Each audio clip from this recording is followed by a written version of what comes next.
Hi everyone, Elliot Jacobson here for Disaster Diaries. It is Tuesday, August 24th, 2021, and I want to talk about things that are going on all over the world that are happening because of climate change. So we think about fires or floods or that kind of thing. Well, one point about those is every single thing, no matter where it's happening, is a local thing, right? We might have global warming, but even though we have global warming, we have Texas that hit these all-time cold temperatures last winter, right? We have flooding, some places, droughts, others. Everything that is a disaster is a local disaster. And I just started thinking about this. What is a list of all of these local things? And I actually put that question up on Twitter. I just started asking, well, what are the things? Let me show you what I wrote on Twitter. By the way, you are invited to follow me on Twitter at Elliot Jacobson. That's with one L and one T, at Elliot Jacobson on Twitter. So here's my short list of local issues. We have heat waves, lots of those, right? All over the world, record heats all the time. Extreme cold, as I mentioned, in Texas we have that. We have droughts, not only here on the west coast of North America, but many other places. We have drying up of lakes and rivers, not only because of droughts, but also in some cases, the source of the water, be it a glacier or something else, is drying up, is melted all the way. So we have all sorts of reasons for losing our water resources. Wells are drying up, for example, due to overpumping. We have more powerful storms, more powerful hurricanes, more rain coming during rainstorms, right? The storms themselves linger over the same location. They're more stable for longer periods of time. So we're getting definitely more devastating results. We have floods, just like we did in Tennessee, going on just in the last couple of days. They had 17 inches of rain in a 24-hour period there. We have fires all over the world, not just here on the west coast of the United States around where I live, but also in Siberia, and we know about the ones in Greece and Turkey, and they're happening in Brazil. Of course, they're burning the rainforest down, and we also have them in the Democratic Republic of Congo. So we have ash and smoke as a result of these fires. We also have, if you like, industrial pollutants giving us issues. We have massive crop failures going on all over the world, coral bleaching. This is off, especially the Great Barrier Reef off of Australia. We have algae blooms poisoning the water. This is happening in Florida as an example, melting ice. Again, not just Greenland melting and Antarctica melting, but also we have polar ice melt leading to a possible blue ocean event. We also have glacial melt that's ruining the water supply for hundreds of millions of people in certain parts of Asia.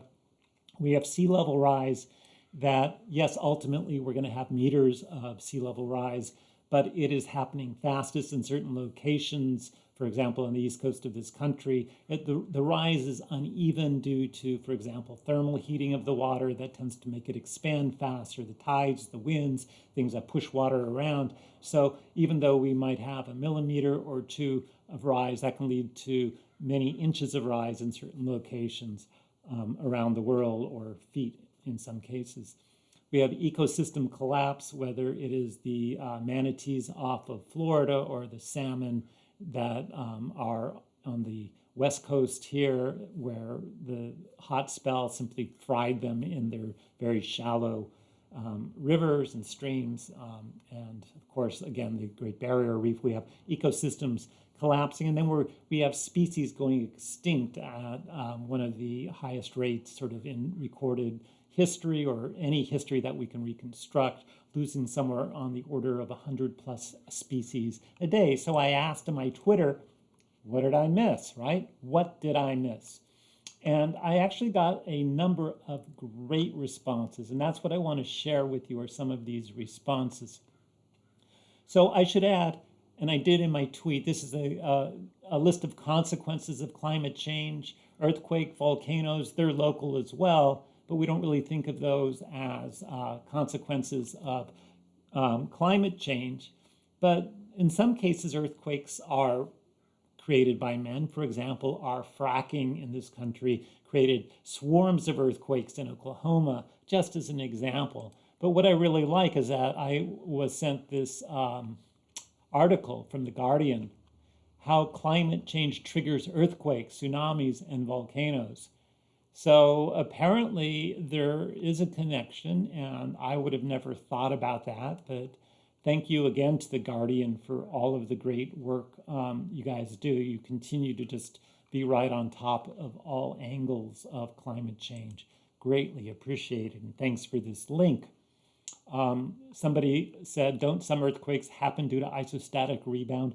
I have no idea what isostatic rebound is, but that's definitely something I'm going to be looking up fairly soon. Let's see what else people say.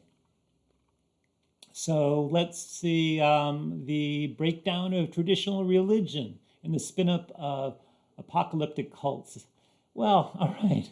One could view that as a disaster, but it's really just, I have thought about the question, like, how do religions that have this view that somehow Earth is special and human life on Earth is special cope with ongoing human extinction that is going to take place? It's not like Christians are going to go extinct slower than Jews or people of Islamic faith or something else. I mean, extinction is random and arbitrary. And as parts of the world become more and more inhospitable, the Earth doesn't care what your religion is when it turns a part of the planet, makes it no longer habitable for humans. So yeah, interesting point. Mink Sky Eiter, I'm not quite sure how to say your name, says, among other things, social unrest, sudden loss of wealth, price instability, supply chain collapse, mass migration, and disease. And I would agree with you about all of these will happen or are in the process of happening more.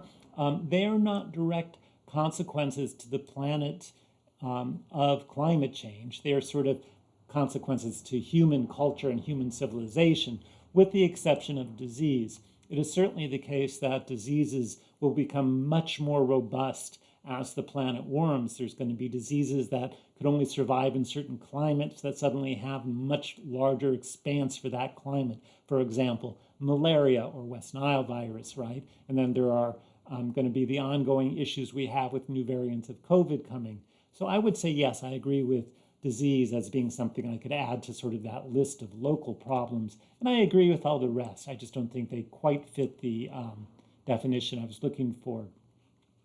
Financial collapse because of infinity quantitative easing. In other words, just pumping money, the government pumping money into the financial system to keep it from collapsing. It is a house of cards.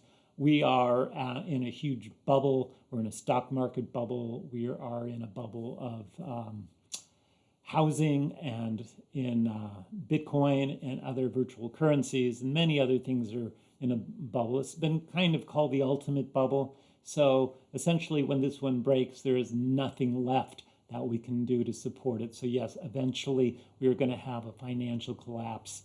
And I'm not sure whether that's a direct cause of global warming, although maybe some of the loans that banks give out, they won't be able to recoup because whatever they loaned, whatever business or farm or reason they loaned, it'll be because of climate change that they can't get their capital back. But certainly this is in our future. Then common sense says diseases of plants and animals, which I guess falls under ecosystem collapse. I agree with that.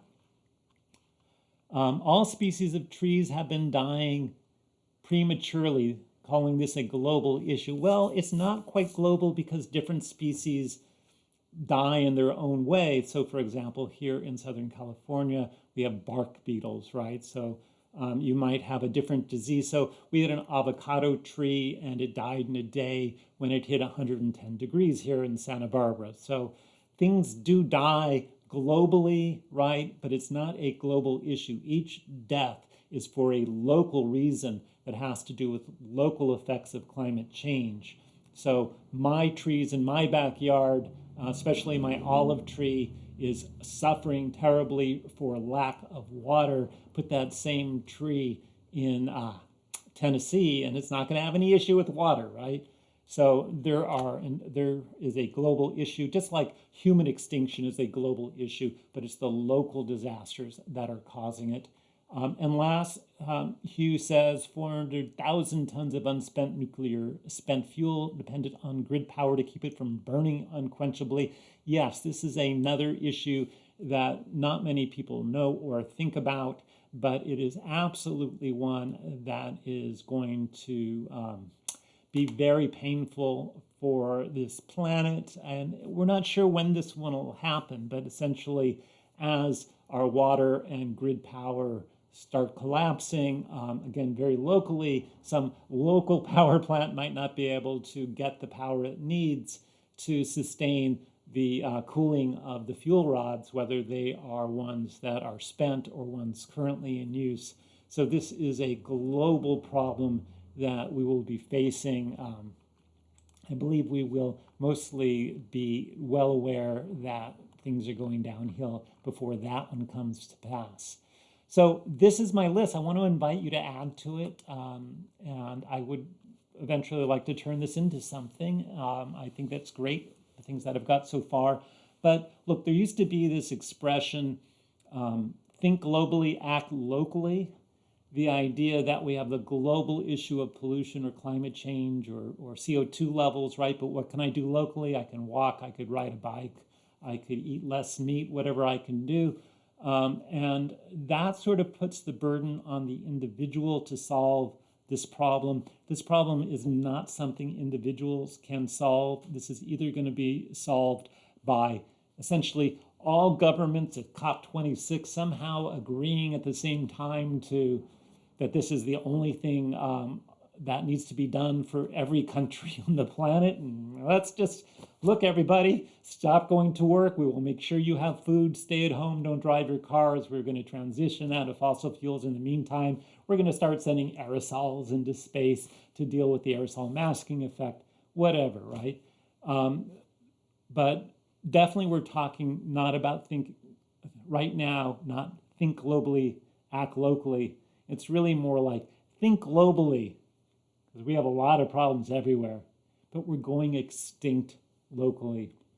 Every little local area on this planet is going to have its own adventure in how that area becomes inhospitable to humans and inhospitable to much of life in general. There will certainly be life that remains, whether it's bacteria or some rodents or I don't know, but as far as the long-term future that we're all facing, it is going to be an inhospitable planet everywhere, but it is not going to happen everywhere at once. It's going to happen locally, and maybe where you live, you will be fortunate to have enough resources and stability in your climate to live a little longer than other places. Good for you, but there are going to be an awful lot of climate migrants coming up in the next few years. All right, everyone. So that's it. That's my little spiel today on disasters, and I hope that you will contribute to this list if you feel so inclined. If you want to get in contact with me, you are welcome to go to my website, ijmp.org, and you can find contact information for me there. I'd love to have a conversation with you about these issues or anything else you feel like talking about. All right, everyone, this is Elliot Jacobson. See you later.